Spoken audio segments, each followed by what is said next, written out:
ایک حرف کوئی بندہ کائنات کا ثابت نہیں کر سکتا. حضرت اس پر تو ہمارے اہل سنت کا اجماع ہے. آپ کہہ رہے ہیں کہ یہ ڈرامہ ہے، اجماع نہیں ہے. اہل بیت علیہ السلام اجزائے وجود رسالت ہیں.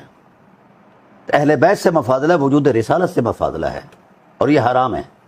اہل بیت کو پس منظر میں رکھنے کی ایک باضابطہ سازش ہے. یہ نبوی دین نہیں ہے، یہ اموی دین ہے.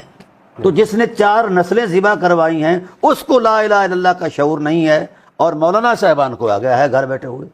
اچھا، رسول کے رشتوں کو ٹارگٹ کرو اور ان کو ڈی گریڈ کرو.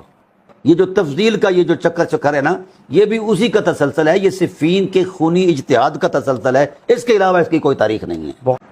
تو حال ہی میں ایک فتویٰ آیا اچھا، مفتی منیر الرحمان صاحب کی طرف سے کہ جو اہل البیت کے بارے میں اس انداز کا خیال رکھتا ہے یا یقین رکھتا ہے کہ یہ اہل بیت جو ہیں یہ سب سے افضل ہیں، تو وہ ضال ہیں، مضل ہیں، گمراہ ہیں، ان کی طریقت مردود ہے، ان کے پیچھے نماز نہیں، وہ خارج از اہل سنت ہیں.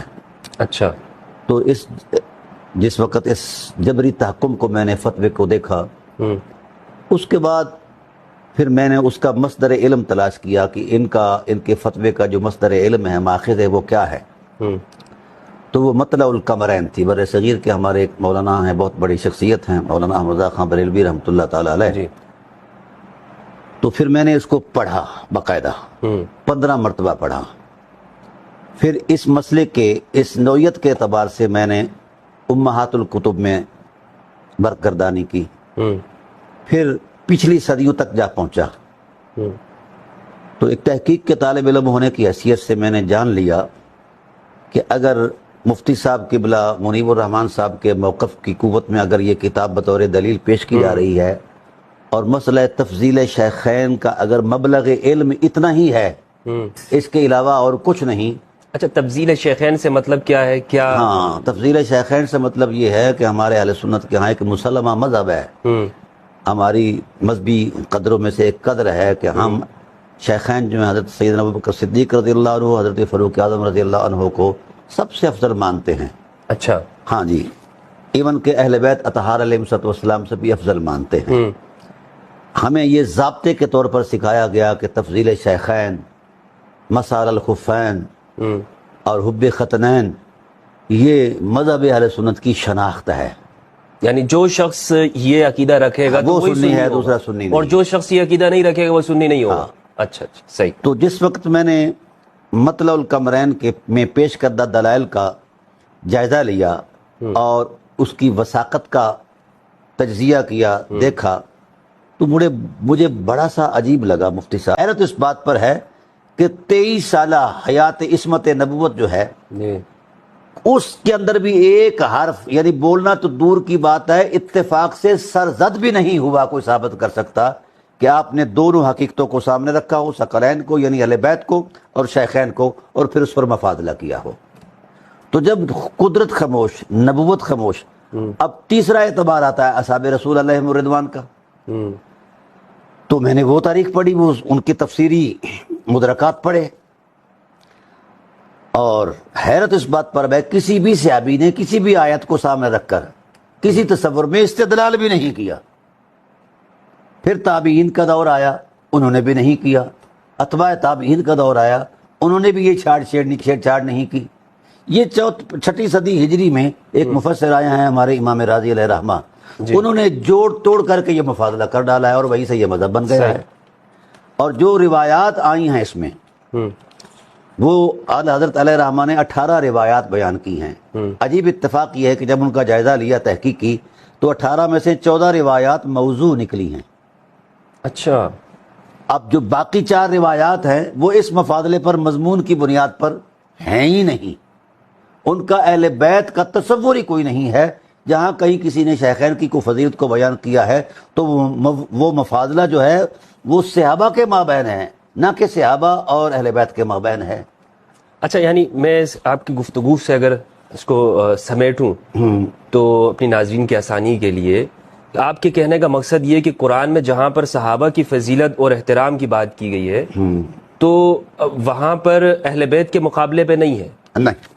اور پورے قرآن میں یہ حدیث، ذخیرہ حدیث میں اسی طرح صحابہ کی زندگی میں اور تابعین کہیں پر بھی یہ معلوم نہیں ہوتا کہ حضرت ابو بکر رضی اللہ عنہ، عمر رضی اللہ عنہ اور اس کے مقابلے میں اہل بیت دونوں کو رکھ کر ان میں درمیان میں تفضیل کی گئی ہو، مفاضلہ کیا گیا، ایسا کہیں پر نہیں ملتا، ایسا کہیں پر بھی نہیں ہے، نہ قرآن میں ہے، نہ فرمان رسالت میں ہے، نہ ہی کسی صحابی نے جو پہلے مخاطب ہیں قرآن کے اور جو پہلے قرآن کو سمجھنے والے ہیں، کسی آیت کو سامنے رکھ کر۔ حضرت اس پر تو ہمارے اہل سنت کا اجماع ہے، آپ کہہ رہے ہیں کہ یہ ڈرامہ ہے، اجماع نہیں ہے۔ اجماع مفتی صاحب اس کی ایک وجہ ہے۔ تو اجماع کب ہوتا ہے؟ تو پوری سنت اسی پہ کھڑی ہے۔ اجماع کی اصل وجہ جو ہے وہ دفع حرج ہے، کہ جب کسی شرعی مسئلے میں کوئی دلیل شرعی نہ ملے تو اس کا مطلب یہ ہے کہ دلائل شرعیہ میں اس کا وجود ہی کوئی نہیں ہے۔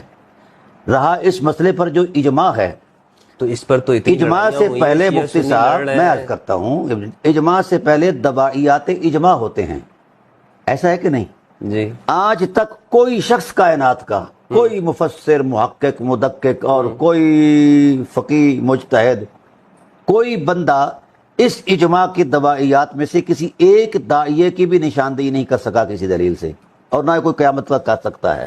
اچھا، کون سی ایسا حرج تھا جس میں امت مبتلا ہو رہی تھی کہ مفضولیت اہل بیت کو قانون بنایا جائے اور افضلیت شیخین کا جناب اللہ قانون بنا جائے؟ یہ کون سی مجبوری ایسی کیا تھی امت کے لیے کہ امت ہلاک ہو جائے گی اگر ہم نے یہ اجماع نہ کیا؟ دوسری بات، پوری تاریخ اہل سنت کے اندر کوئی شخص یہ ثابت نہیں کر سکتا کہ اجماع کب ہوا۔ زمانہ رسالت میں تو اجماع کی حیات علمی ملتی نہیں ہے، نہ ہی جائز ہے کہ حضور موجود ہیں، اور زمانہ حضور کی ذات کے بعد جو اصحاب رسول کا، خلفائے راشدین کا زمانہ ہے، اس زمانے میں کبھی یہ مسئلہ زیر بحث ہی نہیں آیا کہ مفاضلہ کیا جائے، یعنی ثقلین اور شیخین کو سامنے رکھا جائے اور پھر فیصلہ کر دیا جائے۔ یہ بطور داعیہ ہے ہی نہیں۔ تو جب دبائیات اجماع نہیں تو اجماع کیسے ہے؟ اور اس اجماع کی کوئی تاریخ نہیں ہے۔ یہ مولانا صاحبان اپنے جذباتی افکار جو ہے نا، اچھا، وہ تحکماً جبری تحکم کے طور پر منواتے ہیں، اس کی دینی، شرعی اور اخلاقی کوئی حیثیت نہیں ہے، اور کسی بھی زمانے میں کوئی اجماع نہیں ہوا۔ یہ پورے وثوق سے کہہ رہا ہوں، ایک تحقیق کے طالب علم کی حیثیت سے۔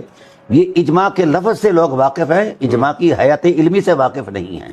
ابن عمر جو اس روایت کے راوی بھی ہیں اور بیان کرنے والے بھی ہیں، وہ خود نصاً بیان کرتے ہیں کہ لوگوں، اہل بیت کو اس میں شامل نہ کیا جائے، اہل بیت کا تشخص الگ ہے، تقدس الگ ہے، اور دوسری بات یہ ہے کہ اہل بیت علیہ السلام اجزائے وجود رسالت ہیں۔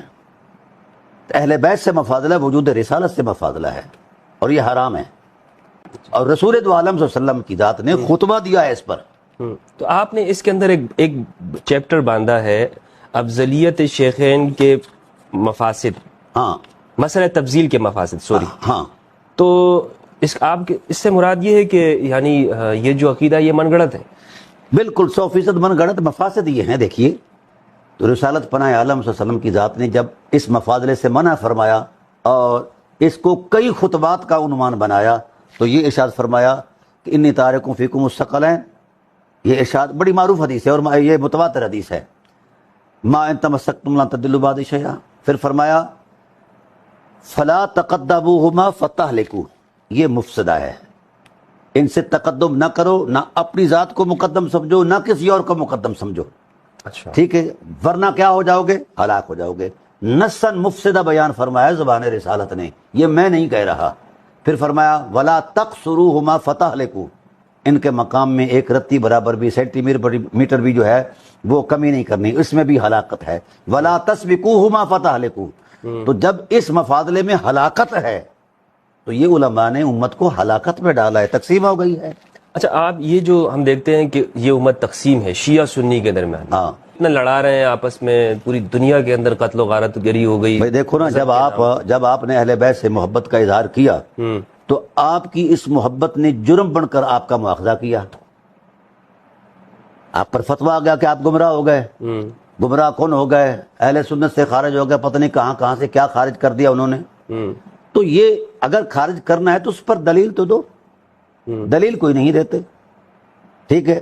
یہ جو مذہب بنایا گیا نا تفضیل کا، دراصل اس کی بیس جو ہے یہ سیاست ہے۔ اچھا، ہاں، اس کا دین سے کوئی تعلق نہیں ہے، یہ سیاسی تصورات ہیں اور اس میں انہوں نے مذہب گھسیڑا ہے۔ یہ شیعہ کے مخالف میں آ جائے